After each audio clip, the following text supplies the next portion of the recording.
नमस्कार दोस्तों। स्वागत है आपका अपनी क्लास आरवी क्लासेस में। और आई होप सब ठीक होंगे। मैं आपका दोस्त सनी।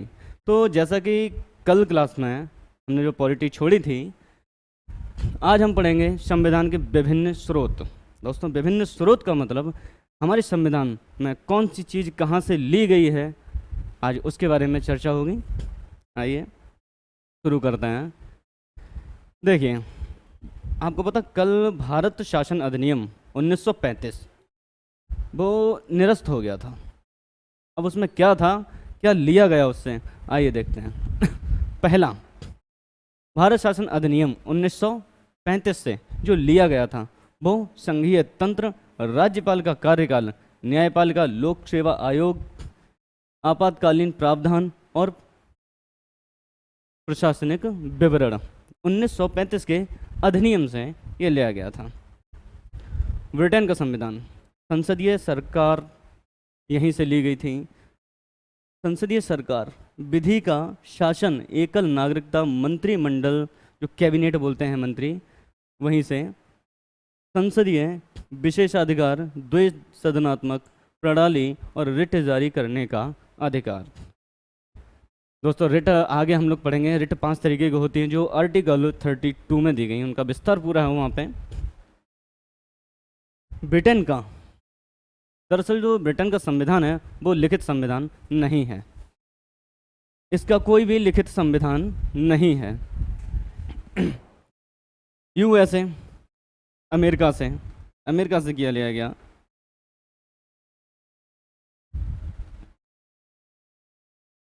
संयुक्त राज्य अमेरिका से। दोस्तों, विश्व का पहला लिखित संविधान इसी का है। कब बना था? 1789 में। इनका जो संविधान है, इन्होंने बड़ा छोटा संविधान है इनका। कितने, अगर आर्टिकल की बात करें हम लोग आर्टिकल की, तो केवल 7 आर्टिकल हैं। अपने सुविधा के अनुसार इन्होंने संविधान का निर्माण किया था। यहाँ से लिया क्या गया था? अपने मौलिक अधिकार, स्वतंत्र न्यायपालिका, राष्ट्रपति पर महाभियोग लगाने की जो प्रक्रिया है वो यहीं से ली गई थी। न्यायिक समीक्षा, सर्वोच्च न्यायालय और उच्च न्यायालय न्यायाधीशों को पद से हटाना और उपराष्ट्रपति का चुनाव या उनका पद यहीं से लिया गया था। आयरलैंड के संविधान, राज्य के नीति निर्देशक तत्व, राष्ट्रपति के चुनाव की प्रक्रिया और राज्यसभा के सदस्यों का नामांकन। संसद में जो राज्यसभा के सदस्यों का नामांकन होता है, यही सारी प्रक्रिया आयरलैंड का संविधान से लिया गया।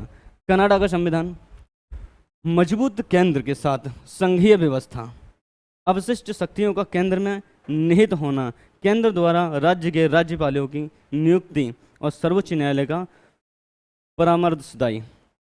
दोस्तों, अवशिष्ट शक्तियाँ, ये जो आप देख रहे हैं अवशिष्ट शक्तियाँ, संवर्ती सूची जब हम पढ़ेंगे 7 शेड्यूल में, तो हर एक राज्य का और केंद्र का एक विषय है।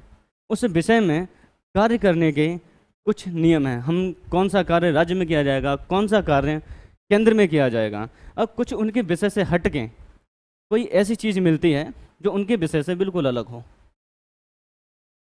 तो उस विषय पे जो विचार करेगा, उस पर जो काम करेगा, जो पकड़ रखेगा उस पर, वो केंद्र का होगा। उस पर पकड़ केंद्र रखेगा।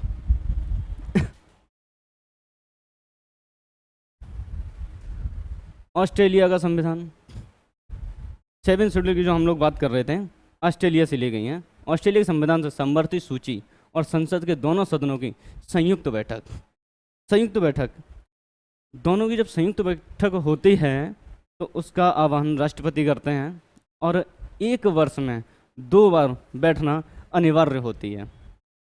यह भी आगे पढ़ेंगे।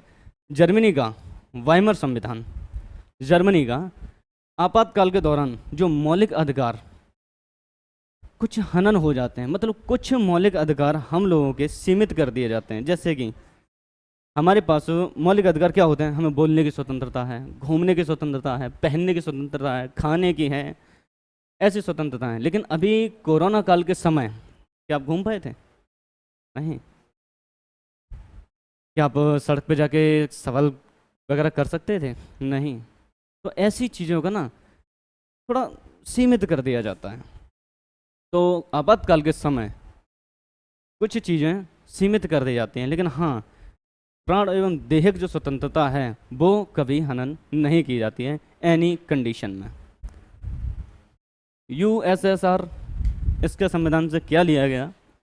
मौलिक कर्तव्य और प्रस्तावना न्याय, सामाजिक, आर्थिक और राजनीतिक का आदर्श।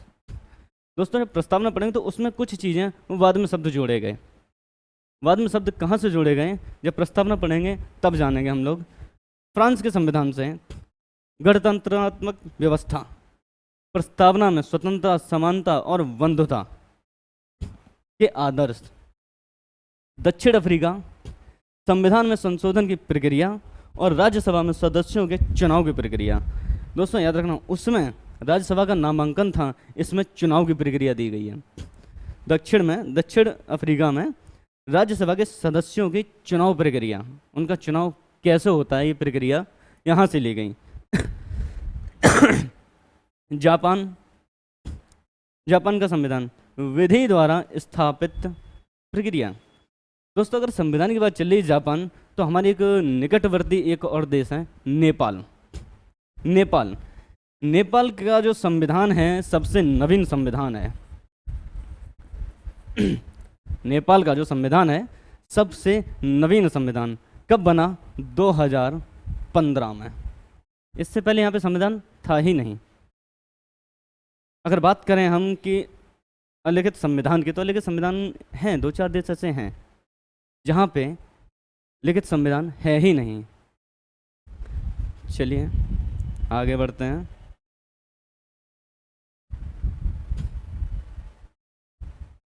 जैसे कि आपने अभी पढ़ा था, सेम वही है, लेकिन हाँ ये सीरीज पूरी लेके आए। जैसे देखिए, संविधान का संरचनात्मक जो भाग है कहाँ से? भारत शासन अधिनियम 1935 का स्रोत है, यहीं से लिया गया था। संविधान का दार्शनिक हिस्सा, मौलिक अधिकार और राज्य के नीति निर्देशक तत्व। दोस्तों दार्शनिक हिस्सा से क्यों बोलते हैं? अगर ऐसा करेंगे तो अच्छा होगा, परंतु राज्य के नीति निर्देशक तत्व में जितनी लिखी हैं वो एक ऐसा है भाई, अगर राज्य का मन होगा तो करेगा, नहीं होगा तो नहीं करेगा, उसके लिए बाध्य नहीं है वो। आगे पढ़ाएंगे, इसके आगे काफ़ी चर्चित व्यक्ति ने एक टिप्पणी दी थी। कुछ कह रहे थे ये ऐसा चेक है जो बैंक अपने स्वेच्छानुसार भुगतान करेगा। चलिए, कहाँ से? संयुक्त राज्य अमेरिका, यूएसए का संविधान और आयरलैंड का संविधान, ये 2 जगह से लिया गया था इसका स्रोत।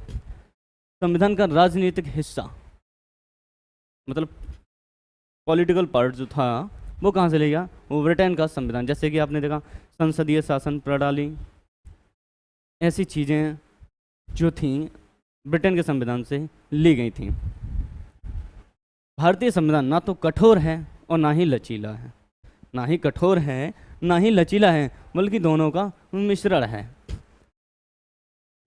एकात्मकता की ओर झुकाव के साथ साथ संघीय व्यवस्था क्या थी देखते हैं। संघीय व्यवस्था की जो विशेषता थी, 2 सरकार की व्यवस्था थी, शक्तियों का विभाजन था, केंद्र और राज्य में शक्तियों का विभाजन था। अभी भी है, केंद्र अलग राज्य अलग, लेकिन अगर सबसे पावरफुल किसी की बात की जाए तो केंद्र है। केंद्र अगर चाहे तो किसी भी राज्य की शक्ति यूज कर सकता है। लिखित संविधान, 2 सदन प्रणाली, संविधान की सर्वोच्चता आदि। अब आते हैं एकात्मक प्रणाली की विशेषता क्या थी? मजबूत केंद्र, एकल संविधान, एकल नागरिकता, एकीकृत न्यायपालिका, अखिल भारतीय सेवाएं और आपातकालीन प्रावधान यहीं से लिए गए। अब उस शासन की संसदीय व्यवस्था कैसी थी उसकी जानते हैं।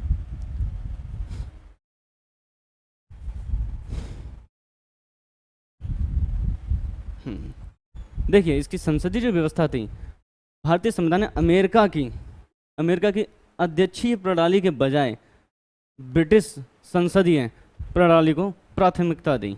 ऐसा क्या था कि सबसे पहला अगर संविधान लिखा गया वो अमेरिका में, लेकिन जब बात संसदीय व्यवस्था की आई तो ब्रिटेन से ही ली गई, अमेरिका से नहीं ली गई। शासन की संसदीय व्यवस्था की विशेषता, राष्ट्रपति नाम मात्र की कार्यपालिका है। राष्ट्रपति नाम मात्र की कार्यपालिका है और वास्तविक रूप से जो कार्य होता है वो प्रधानमंत्री करते हैं, तथा प्रधानमंत्री तथा उसका मंत्रिमंडल वास्तविक कार्यपालिका है। प्लस बहुमत पार्टी का शासन प्लस प्रधानमंत्री और मुख्यमंत्री के नेतृत्व में सरकार, विधायकों में मंत्रियों की सदस्यता प्लस निचला सदन मतलब लोकसभा का विघटन,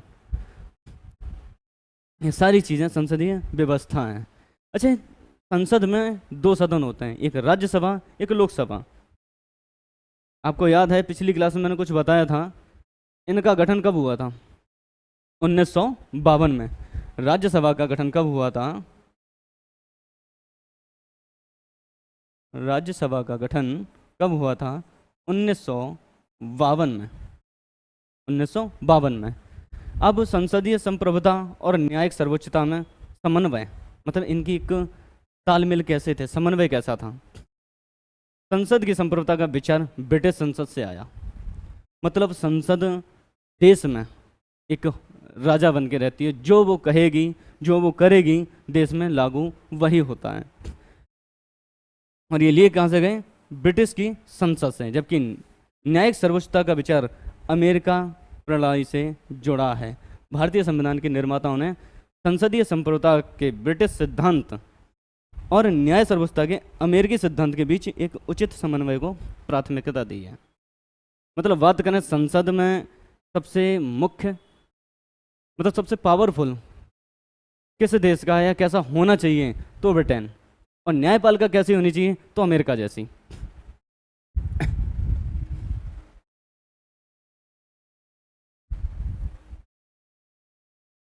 अब एकीकृत न्यायपालिका, दोस्तों एकीकृत जो होता है, एकीकृत कहते कैसे हैं, मतलब एक ऐसा जो सबको बांध के रखे और सीधी बात हम कहें सबका बापू हो।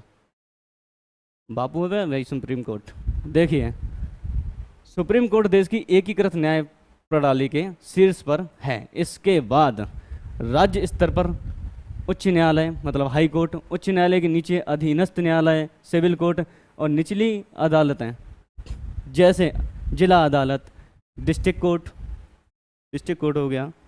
सर्वोच्च न्यायालय अपील नागरिकों के मौलिक अधिकारों का गारंटर और संरक्षक है।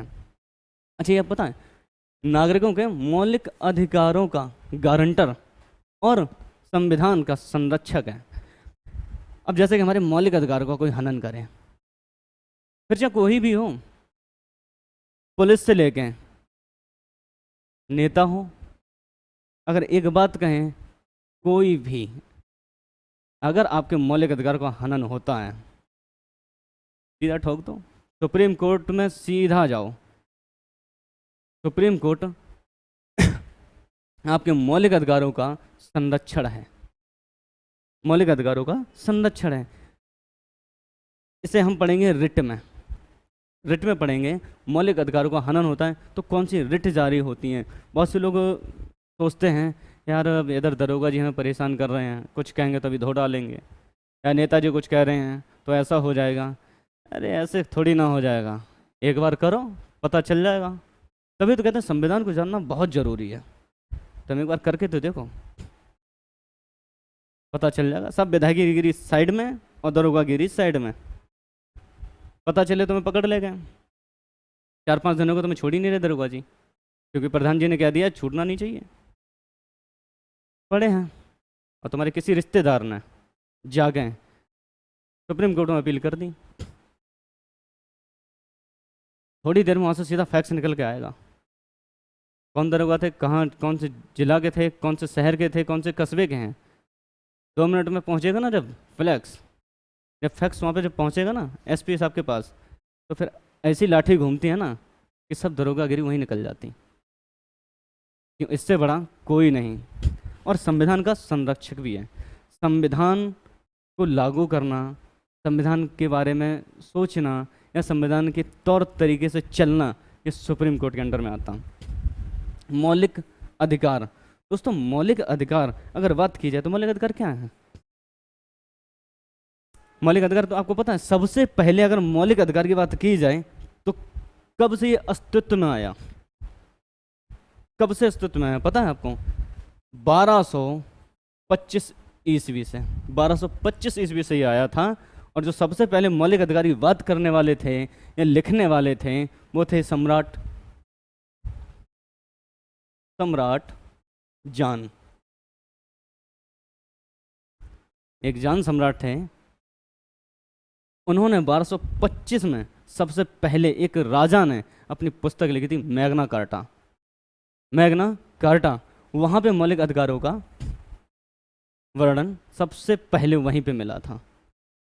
फिर धीरे धीरे यूनान में आया, फिर फ्रांस में आया, फिर अमेरिका में आया, फिर धीरे धीरे आता चला गया। भाग 3 में 12 से 35 तक के जो सभी नागरिकों के 6 मौलिक अधिकार हैं, आगे पढ़ेंगे 6 मौलिक अधिकार कौन से हैं। समता या समानता का अधिकार, ऐसी कई चीज़ें, शिक्षा का अधिकार, और काफ़ी आपको बताएंगे। हर चीज़ें डिवाइडेड हैं। देखिए 6 मौलिक अधिकार गारंटी देता है। पहला, समता का अधिकार या समानता का अधिकार बोला जाए तो 14 से 18 तक, 14 से 18 तक जो आर्टिकल हैं वो समानता का अधिकार आपको देते हैं। स्वतंत्रता का अधिकार 19 से 22, स्वतंत्रता का अधिकार 19 से 22। फिर आते हैं शोषण के विरुद्ध अधिकार, शोषण के विरुद्ध 23 से 24। दोस्तों शोषण के विरुद्ध अधिकार मतलब ये है, आप निचली जाति के हैं या कोई बच्चा है तो आप उनका शोषण नहीं कर सकते हैं। अगर शोषण करते हुए मिल गए, अब याद रखना ये मौलिक अधिकार हम लोगों को बहुत कुछ सिखाते हैं। फंडामेंटल राइट्स, इन्हें जानना बहुत ज़रूरी है। यही एक ऐसी चीज़ है जो हमें अपने अंदर से हमारी ताकत को पहचान में आती है कि हम क्या कर सकते हैं, हमारे लिए क्या ठीक है और क्या गलत कर रहे हो, क्या सही कर रहे हो। यहीं से हमें जानकारी मिलती है। मेन पार्ट्स अगर खुद को पहचानने के तो यही है। पता चले सीख तो सब गए, अब तुम्हें यही ना पता मेरे पास अधिकार क्या है, क्या करेंगे आप? इसीलिए मौलिक अधिकार सबसे मेन पार्ट है खुद को पहचानने के लिए। फिर आते हैं चौथा जो है धार्मिक स्वतंत्रता। धार्मिक स्वतंत्रता का अधिकार 25 से 28। धार्मिक स्वतंत्रता क्या होती है? अब देखो मैं थोड़ी थोड़ी बातें बताऊंगा, फिर उसके बाद हम डीप में जाएंगे कि क्या कैसे अधिकार होते हैं, समता क्या होती है, समानता क्या होती है, ऐसी चीज़ें बताएंगे। अब जैसा आपने पहले पढ़ा, समानता का अधिकार मतलब विधि के समक्ष सब समान हैं, कानून की नज़र में सब एक समान हैं। आप ना छोटे हैं, ना बड़े हैं, ना काले हैं, ना गोरे हैं, ना नीच हैं, ना ऊंच हैं, सबको एक समान वर्ग में रखते हैं।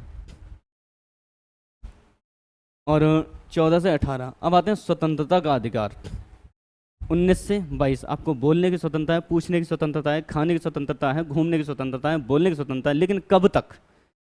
जब तक कि आपके जो कार्य हैं किसी दूसरे की मौलिक अधिकार को हनन ना करें या उसे नुकसान ना पहुंचाएं। तुम तक ठीक है, चलिए हम बोल रहे हैं, अच्छी बात। अब बोलने की स्वतंत्रता तो ये थोड़ी है कहीं भी खड़े होकर गाली बकने लगे, कूट दिए जाओगे वहीं पे, सारी स्वतंत्रता निकली पड़ी रहेगी।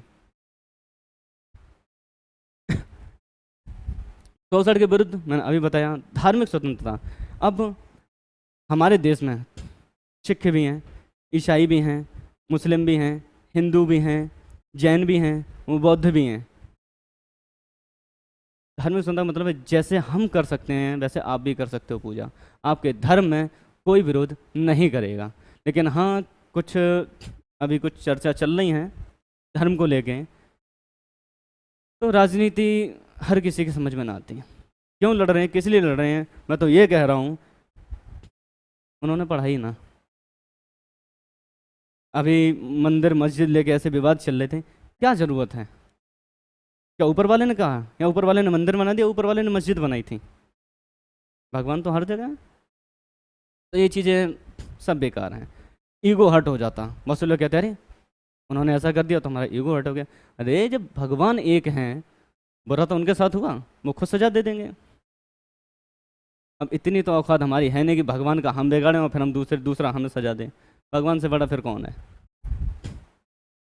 चलिए, संस्कृति और शिक्षा संबंधी अधिकार 29 से लेके 30 तक। शिक्षा संबंधी जैसे कि यहाँ पे है, मुस्लिम समाज में मदरसे हैं, अल्पसंख्यक वर्ग का जो शिक्षा है, हम शिक्षा का संस्कृति का अधिकार पूरा पूरा है हमें। लेकिन आप किसी भी स्कूल में या विद्यालय में किसी एक धर्म की शिक्षा नहीं दे सकते, वो बकवास है, देना भी नहीं चाहिए। अगर आप टीचर हो तो बिल्कुल ना देनी चाहिए। 6 संवैधानिक उपचार का अधिकार अनुच्छेद 32। दोस्तों सबसे इम्पोर्टेंट अगर मैं कहूँ संविधान में सबसे ज़्यादा वरीयता अगर किसी आर्टिकल को है या दी जाती है और जिसे सुनने में बड़ा मज़ा आता है वो आर्टिकल 32। यदि किसी भारतीय नागरिक के मौलिक अधिकार का उल्लंघन किया जाता है तो अनुच्छेद 32 के अंतर्गत हर नागरिक को यह अधिकार प्राप्त है कि वह अपने मौलिक अधिकार के उल्लंघन किए जाने पर सीधे उच्च न्यायालय या सर्वोच्च न्यायालय जा सकता है। दोस्तों अब सुप्रीम कोर्ट तो दिल्ली में है, पता चले आप दिल्ली से बहुत दूर हो, 400-500 किलोमीटर दूर हो, तो फिर ऐसी बातों के लिए ज़रूरी नहीं कि आप सुप्रीम कोर्ट आएँ, आप हाई कोर्ट भी जा सकते हैं। मौलिक अधिकार का हनन का मतलब है कि न्यायपालिका आपके लिए तत्पर खड़ी है। न्यायपालिका तत्पर खड़ी है। देखिए न्यायालय के कई प्रकार के आदेश जारी करता है। जिसे आदेश जारी करना कहते हैं ना, उसे कहते हैं रिट। और रिट कितने तरीके की होती है? 5 तरह की रिट होती है। पढ़ेंगे आगे 5 तरीके की रिट कौन सी होती हैं। देखिए सबसे पहले आती है बंदी प्रत्यक्षीकरण। दूसरी होती है दूसरी होती है परमादेश। बंदी प्रत्यक्षीकरण का मतलब होता है कि व्यक्ति को सह शरीर हमारे यहाँ पे उपस्थित कीजिए। परमादेश, इसका तो वजन में इतना दम कुछ पूछूंगा। सुप्रीम कोर्ट सीधा लिखता हम आदेश देते हैं, फिर चाहे तुम दरोगा हो, सीओ हो, आईपीएस हो, आईएएस हो, कुछ भी हो, अगर उसने कह दिया हम आदेश देते हैं तो उसका आदेश मानना पड़ेगा। निषेध अधिकार, अब कोई कार्य करता है, गलत कार्य है, नहीं पता, आप सीधा जब अपील करेंगे कोर्ट में, न्यायपालिका में जब जाएंगे तो वहाँ से सीधा आएगा ये कार्य वहीं के वहीं बंद किया जाए। तो भाई साहब आपको बंद करना पड़ेगा, चाहे कितने भी मंत्री के घर के हो तुम। अधिकार परीक्षा और उत्प्रेषण रिट। अधिकार परीक्षा। अब आते हैं राज्य के नीति निर्देशक तत्व। अच्छा पता, राज्य के नीति निर्देशक तत्व जो हैं ये भाग 4 में उल्लेखित किया गया। राज्य के नीति निर्देशक तत्व जो DPSP शॉर्टकट है, सामाजिक और आर्थिक लोकतंत्र के आदर्शों को बढ़ावा देने के लिए है, हालांकि मौलिक अधिकारों के विपरीत है। भाई राज्य के नीति निर्देशक तत्व और मौलिक अधिकार आपस में इतने विपरीत हैं कुछ पूछो मत। अब जैसे कि हमारा मौलिक अधिकार है घूमना। अब राज्य सरकार के घूमो, हम ताला रोड तोड़ के पानी भरेंगे, भर लो, चल लो, है तुम में तुम रोड बनवाने की? नहीं, तुम मांग कर सकते हो, केवल डिमांड होगी। घूमने की सुंदर उसने नहीं छीनी, लेकिन बीच में बाधा डाल दी। लेकिन हाँ, अगर रोड सही है खराब है, अगर तुम घूम रहे हो और तुम घूमने ना दिया जाए तो सीधा सुप्रीम कोर्ट, सीधा कहो सरिया में घूमने ना दे रहे या खाने नहीं दे रहे, 2 मिनट में ना मंत्रीगिरी साइड में। तो राज्य के जो नीति निर्देशक तत्व हैं ये बाध्य योग नहीं है। बाध्य योग का मतलब है आप इन्हें कोर्ट में या न्यायपालिका में कह नहीं सकते कि राज्य हमारे लिए सुविधाएं नहीं कर रहा। तभी KT शाह ने एक शब्द बोला था कि राज्य के नीति निर्देशक तत्व एक ऐसा चेक है बैंक का जो बैंक अपने स्वेच्छा से भुगतान करेगी। हाँ, तुमने कह दिया अरे मंत्री जी हमारा ज़रा नल वल लगवा दो, हाँ ठीक है लग जाएगा। अब अगर मन होगा तो नल लगेगा, नहीं मन होगा तो नहीं लगेगा। लेकिन हाँ, आपके अगर मौलिक अधिकार का कोई हनन करता है तो सुप्रीम कोर्ट आपके लिए खुला है। मौलिक अधिकार का हनन नहीं होना चाहिए, इसीलिए ये दोनों एक दूसरे से विपरीत होते हैं। हालांकि राज्य के नीति निर्देशक तत्व एक संविधान का हिस्सा हैं जिन्हें न्यायपालिका द्वारा लागू नहीं कराया जा सकता। संविधान का हिस्सा जरूर हैं, परंतु न्यायपालिका द्वारा इन्हें लागू नहीं कर सकते। अब एक मामला था 1980 का, मिनर्वा मिल्स मामला। कब का था? 1980 का। इस मामले में सुप्रीम कोर्ट ने कहा कि भारतीय संविधान की स्थापना मौलिक अधिकारों और राज्य के नीति निर्देशक तत्वों के बीच संतुलन की आधारशिला पर की गई है। कैसे? मौलिक अधिकार अपने सही से करो। अच्छा, मौलिक अधिकार तो सबको चाहिए, आगे पढ़ेंगे मौलिक कर्तव्य। मौलिक कर्तव्य कभी करने की सोचे हो? अधिकार के पीछे तो बड़ा जल्दी आ जाते हो, करे हमें इधर घूमने नहीं दिया, हमें ये नहीं करने दिया, बुक नहीं। भाई मौलिक कर्तव्य तो है तुम्हारे, कभी मौलिक कर्तव्य कभी ईमानदारी से निभाए हो? नहीं। मतलब जिससे तुम्हें फायदा हो वही चीज़ अच्छी है। मौलिक कर्तव्य किसके लिए हैं? तो सबके लिए ही, कभी वो भी अपनाओ।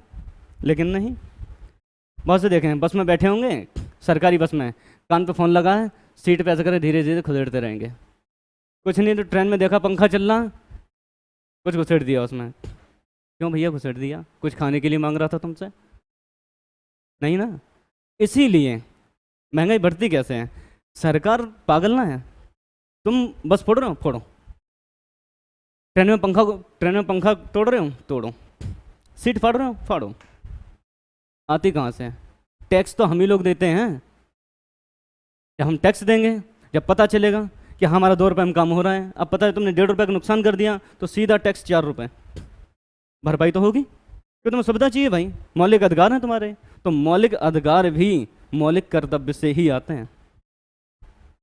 ये नहीं है कि बस मौलिक अधिकार चाहिए, मौलिक कर्तव्य तो करना ही नहीं है। यार सरकार की संपत्ति है, सरकार हम ही बनाते हैं। जनता जनार्दन, जनता मतलब हम, और जनार्दन बोले तो भगवान। जब जनता जनार्दन ही ऐसा करेगी तो सरकार क्या उखाड़ लेगी? लीडर बनाए हैं बस तुम्हें नोच के खाएंगे, फिर कहते हो कि ये महंगाई इतनी चलेगी, ये महंगाई उतनी चलेगी, ये इतनी चलेगी, ये इतना हो गया। तो कहीं ना कहीं हाथ हम लोगों का भी होता है। कोई एक्सीडेंट हो जाए तो यार दोस्त मिलके बस फोड़ देते हैं, पत्थरबाजी शुरू हो जाती हैं। तो नुकसान सरकार का थोड़ी ना, सरकार तो बैठी है, करो। जो तुम कर रहे हो ना, सब पे सब भुगतेंगे सब। तो ऐसी चीज़ें ना कीजिए जिससे समाज को नुकसान पहुंचे। अब देखिए मौलिक कर्तव्य, चलिए मौलिक कर्तव्य भी आ ही गए। मौलिक कर्तव्यों को भारतीय संविधान में स्वर्ण सिंह समिति की सिफारिश के बाद ही जोड़ा गया। स्वर्ण सिंह समिति जो बैठी थी उसी के तहत ये जोड़ा गया। 86वें संविधान संशोधन 2002 के द्वारा एक और मौलिक कर्तव्य जोड़ा गया। वो मौलिक कर्तव्य क्या था कि जो बच्चे होते हैं, थोड़ा स्लाइड हो जाओ,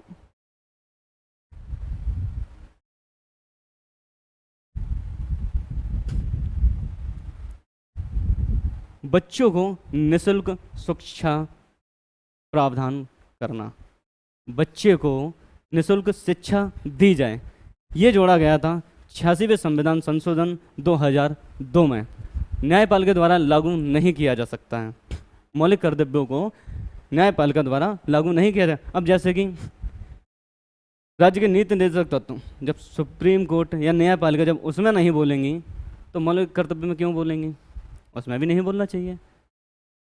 लेकिन हाँ, अगर ऐसा होता कि मौलिक कर्तव्य में भी सरकार या न्यायपालिका इन्वॉल्व होती और राज्य के नीति निर्देशक जो तत्व हैं उनमें भी इन्वॉल्व होती, तो विकास कहने की जरूरत ना है, विकास होता, बिल्कुल विकास होता। ऐसा ही चाहिए। क्या नाम पता क्या है?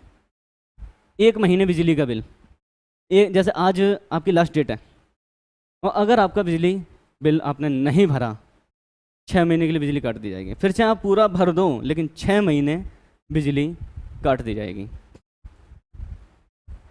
यहाँ पे क्या है? 6 महीने से ही बिल ना भरा है भाई, 6 महीने से ही बिल ना भरेंगे, बिजली काट के तो दिखाओ। लठ और रखते हैं भाई, गांव में देखा बिजली वाले घुमा घुमा के मारते हैं, कहते हैं हाँ तुम्हें कटवाएं हम लाइट। तो भाई ये हैं धर्मनिरपेक्ष राज्य। धर्मनिरपेक्ष राज्य का एक सीधा सिद्धांत है कि जो राज्य है किसी धर्म विशेष नहीं है। किसी धर्म को वरीयता नहीं देगा। धर्मनिरपेक्ष शब्द को भारतीय संविधान की प्रस्तावना 42वें संविधान संशोधन 1976, दोस्तों 42वें संविधान संशोधन से एक चीज याद आई, मिनी संविधान। मिनी संविधान कहा जाता है इसे, इसके द्वारा ये जोड़ा गया था। भारतीय संविधान धर्मनिरपेक्षता की सकारात्मक अवधारणा का प्रतीक है, क्योंकि यह किसी धर्म को भारत के धर्म के तौर पर मान्यता नहीं देता। आप चाहे कोई भी हो, चाहे चौहान साहब, चौधरी साहब, शर्मा साहब, कोई भी साहब हो, कोई मायने नहीं रखता भारत के लिए। आप सिर्फ भारत के नागरिक हो, इतना ही काफ़ी होता है। तो याद रखना, इसे मैं लिख दे रहा हूँ, क्या कहते हैं इसे, मिनी संविधान। 42वें संविधान संशोधन 1976 को क्या कहते हैं, मिनी संविधान कहा जाता है इसे। अच्छा, सार्वभौमिक वयस्क मताधिकार। 61वें संविधान संशोधन 1988 में जब मतदान द्वारा करने की उम्र को 21 वर्ष से घटाकर 18 वर्ष कर दी गई थी। मतलब कि समझ रहे हो, 1988 से पहले जो हमें वोट डालने की जो उम्र थी वो 21 साल थी। फिर 61वां संविधान संशोधन हुआ 1988 में, तो 21 साल से घटाकर 18 साल कर दी। अब 18 साल में आप वोट डाल सकते हैं। वोट क्यों बनाते हैं पता आपको? वोटर कार्ड किस लिए देते हैं?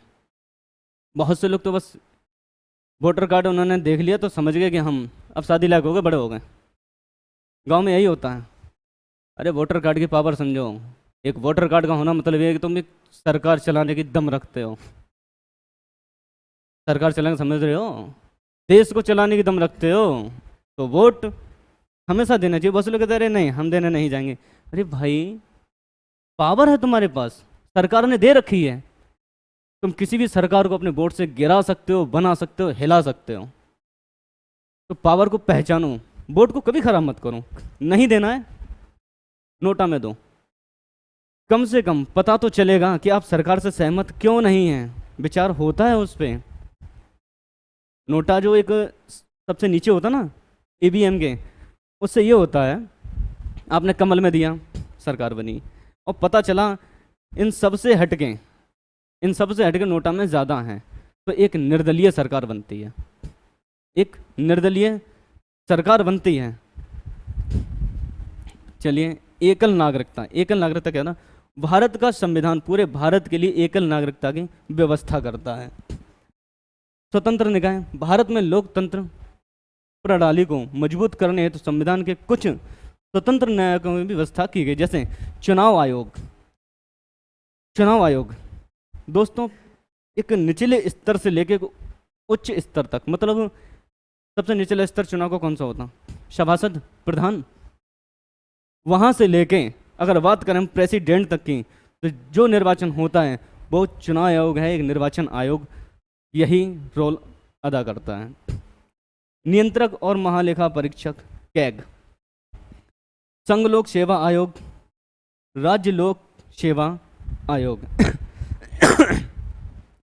ये तीनों चीजें स्वतंत्र हैं, ठीक है।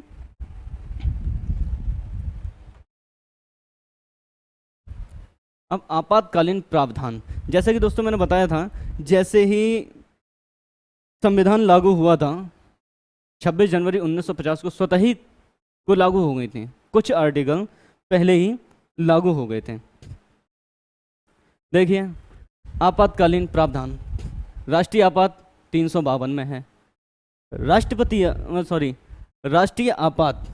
आपातकाल 352 और राष्ट्रपति शासन 356 अनुच्छेद और 365 और वित्तीय आपात 360।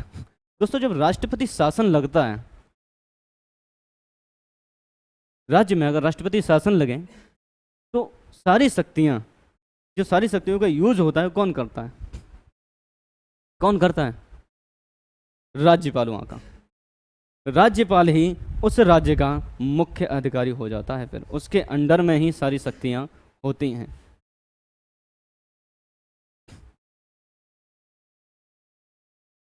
आपातकाल के दौरान संघीय संरचना बिना किसी औपचारिक संशोधन के परिवर्तित हो जाती है। देश की पूरी सत्ता केंद्र सरकार के अधीन आ जाती है। दोस्तों सीधी सी बात है, जब राष्ट्रपति शासन है, सैन्य प्रमुख है, तीनों सैन्य शक्तियों का वो प्रमुख बोला जाता है, तो फिर उसके हाथ में है त्रिस्तरीय सरकार, त्रिस्तरीय। देखिए 73वें तथा 74वें संविधान संशोधन 1952 के मध्य, 1952 त्रिस्तरीय। अब त्रिस्तरीय में पढ़ेंगे अपने ग्राम से लेके उच्च लेवल तक की चीज़ें, जैसे कि माध्यम से देश में 3 स्तरीय सरकार का प्रावधान दिया गया है, जो कि विश्व के किसी भी संविधान में नहीं है। विश्व के किसी भी संविधान में त्रिस्तरीय है ही नहीं व्यवस्था। अब त्रिस्तरीय कौन सी होती हैं? 73वें संविधान संशोधन 1992 के माध्यम से भारतीय संविधान में एक नए भाग 9वें तथा 9वीं अनुसूची तथा 11वीं अनुसूची जोड़कर एक पंचायतों को मान्यता प्रदान की गई, ग्राम पंचायत। इसी प्रकार 74वें संविधान संशोधन 1962 के माध्यम से भारतीय संविधान में एक नए भाग 9A तथा नई 12वीं सूची जोड़कर नगर पालिकाएं मतलब शहरी स्थानीय सरकार को मान्यता प्रदान की गई। अब ग्राम स्तर पे, फिर शहरी स्तर पे, फिर जिला स्तर पे। अब जैसे आपने देखा हो, अगर शहर हो तो सभासद बनेंगे, वहाँ के चेयरमैन होते हैं। अब ऊंचे लेवल पे अब बात करें एक गांव की, तो गांव का मुखिया कौन होता है? प्रधान। लेकिन यहाँ पे गांव का कौन होता है शहर में? सभासद। वो बात अलग है कि सभासद कुछ भी इतना पावर नहीं रखते जिनके पास प्रधान, जितना प्रधान रखता है। अरे लोग प्रधान, सबसे ज़्यादा अगर गांव का कोई चुनाव होता है पावरफुल, तो प्रधान का नाम ही बहुत काफ़ी है, प्रधान जी। आइए सहकारी समितियों के बारे में बात करते हैं। 97वें संविधान संशोधन 2011 के माध्यम से सहकारी समितियों को संवैधानिक दर्जा प्राप्त हुआ। सहकारी समितियां, और इन्हें संरक्षण भी दिया गया। इसने सहकारी समितियों को बनाने को मौलिक अधिकार दिया। जो सहकारी समितियां हैं उन्हें मौलिक अधिकार दिया। अनुच्छेद 19 प्लस राज्य के नीति निर्देशक तत्वों में सहकारी समितियां हेतु प्रावधान जोड़ा। कौन से अनुच्छेद में? 43 का V प्लस संविधान में एक नया और भाग जोड़ा गया। कौन सा? 8V जोड़ा गया, जिसका नाम था सहकारी समितियां। अनुच्छेद 243 ZH से अनुच्छेद 243 ZT। दोस्तों मैंने बोला था ना, आप सुप्रीम कोर्ट ने कहा था कि आप संविधान में कुछ भी जोड़िए, कुछ भी करिए, लेकिन उसके मूल ढांचे में बदलाव नहीं चाहिए। तो वही 243 अनुच्छेद में ये ABCD का खा गा करके ऐसे ही जोड़े गए, ऐसे ही आर्टिकल जोड़े गए।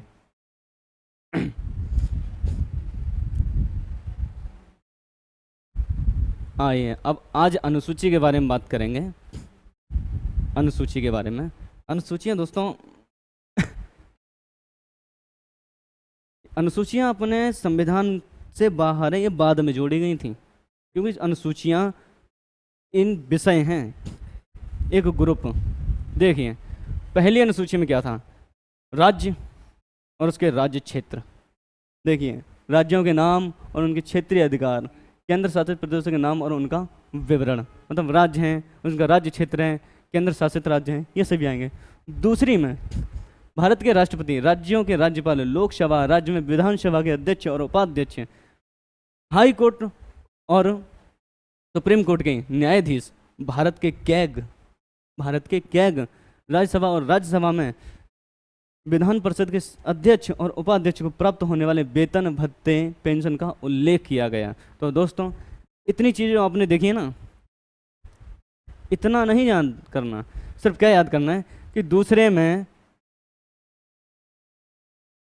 वेतन भत्ते दूसरे में सीधी पूछी जाए क्या है, तो वेतन भत्ते हैं। अब वेतन भत्ते कैसे मिलते हैं? जो मंत्री हैं, MLA हैं, MP हैं, जज साहब हैं, इन सभी को वेतन भत्ते वहीं से मिलते हैं। अब तीसरी, अब विभिन्न पदाधिकारी हैं, जैसे मंत्री हैं, सांसद हैं, संसद के चुनाव के लिए उम्मीदवार, सांसद, उच्चतम न्यायालय, ऐसे जो वरिष्ठ नागरिक हैं उनके शपथ उनका शपथ, जब वो पद ग्रहण करते हैं, जब वो शपथ लेते हैं, ये है। अब देखो कितने बढ़िया इंसान है। मतलब पैसे पहले चाहिए, शपथ बाद में लेंगे, शपथ बाद में लेंगे, पहले पैसे मिल गए। चौथी चौथी अनुसूची देखो, राज्य तथा संघीय क्षेत्रों में राज्यसभा में प्रतिनिधित्व का विवरण दिया गया है। इनका विवरण मतलब इनकी सीटें देखी गई हैं, इनका जो वहाँ पे क्या होना चाहिए, क्या होना राज्यसभा में क्या है क्या नहीं, वो चीज़ें दी गई हैं। अब पांचवी अनुसूची राज्यों तथा संघीय क्षेत्रों की राज्यसभा में प्रतिनिधित्व का विवरण दिया गया है। सॉरी, ये चौथी थी। पांचवी, अनुसूचित क्षेत्रों और अनुसूचित जनजाति के प्रशासन और नियंत्रण का उल्लेख। पांचवी अनुसूची में SC, OBC, ST इनके बारे में चर्चा दी गई है। छठी में असम, मेघालय, त्रिपुरा, मिजोरम राज्यों के जनजाति क्षेत्रों के प्रशासन के बारे में प्रावधान दिया गया है। दोस्तों, ये क्षेत्र कह सकते हैं कि यहाँ की जो जनजातियाँ हैं उनके बारे में प्रावधान दिया गया है, क्योंकि यहाँ की जो जातियाँ हैं इतनी अच्छे स्तर पे नहीं हैं, तो इनके लिए एक खास प्रावधान दिया गया है अपनी छठी अनुसूची में। सातवीं अनुसूची में केंद्र व राज्यों के बीच शक्तियों का संघ सूची। अब देखिए सूची, मैंने बोला ना, इसी में सूची, इसी में विषय के बारे में बंटवारा होगा, इसमें केंद्र और राज्य के बीच बंटवारा होगा। देखिए, संघ सूची, राज्य सूची और समवर्ती सूची। संघ सूची, जिस विषय को सिर्फ केंद्र में किया जाए, जिस विषय के बारे में जो विषय का काम है वो सिर्फ केंद्र में अगर किया जाए तो संघ सूची। जिस विषय को राज्य में किया जाए, जिस विषय को राज्य में किया जाए वो राज्य सूची, और जिस विषय को केंद्र और राज्य दोनों मिलकर काम करें वो समवर्ती सूची। और इनसे हटके अगर कोई चीज़ मिल जाए, जैसे बोलते हैं अवशिष्ट शक्तियाँ, उनका जो यूज होगा वो केंद्र सरकार करती है। आठवीं अनुसूची में देखिए, भारत की 22 आधिकारिक भाषाओं का उल्लेख मिलता है। भारत के 22 भाषाओं का उल्लेख यहीं से मिलता है, जबकि मूल रूप से 14 भाषाएं थीं। लेकिन 8वीं अनुसूची में 22 भाषा हो गई। कुछ भाषाएं पहले जोड़ी गई, जब अनुसूची डीपली में पढ़ेंगे तो हम वो भी बताएंगे। संथाली, डोगरी, बोडो, ऐसी कई भाषाएं, 22 भाषाएं पूरी समझाएंगे, कौन सी बाद में जोड़ी गई, 14 भाषा कौन सी पहले थी, ये सारी चीज़ें जानेंगे। 9वीं अनुसूची, राज्य द्वारा संपत्ति के अधिग्रहण की विधियों का तथा जमींदारी व्यवस्था के उन्मूलन का उल्लेख किया गया है संविधान में। यह अनुसूची प्रथम संविधान संशोधन अधिनियम 1951 के द्वारा जोड़ी गई थी। यहाँ पे जमींदारी है। आपको पता है संपत्ति से याद आया, संपत्ति का जो अधिकार था वो कानूनी अधिकार बना दिया गया। पहले क्या था, एक बाप के 2 लड़के, पिताजी के पास संपत्ति बहुत है, लेकिन तब संपत्ति का अधिकार था, तो कुछ समझ नहीं थे लड़के। सोच रहे हैं जब बाप की जमीन ज़्यादा है तो हमारी, कसन में घूमते थे, किसी को सुनते ना थे, बाप की भी नहीं सुनते थे। जब ऐसे हालात बने तो सरकार ने कह दिया अब जिसे उनके पिताजी चाहें उसकी संपत्ति दे सकते हैं, चाहे तो एक को, चाहे दोनों को, या फिर दोनों को भी ना। अब संपत्ति का पावर तो उन्हीं के पास है। ये चीज़ें हटा दी गई थी, इनका मिसयूज होने लगा था।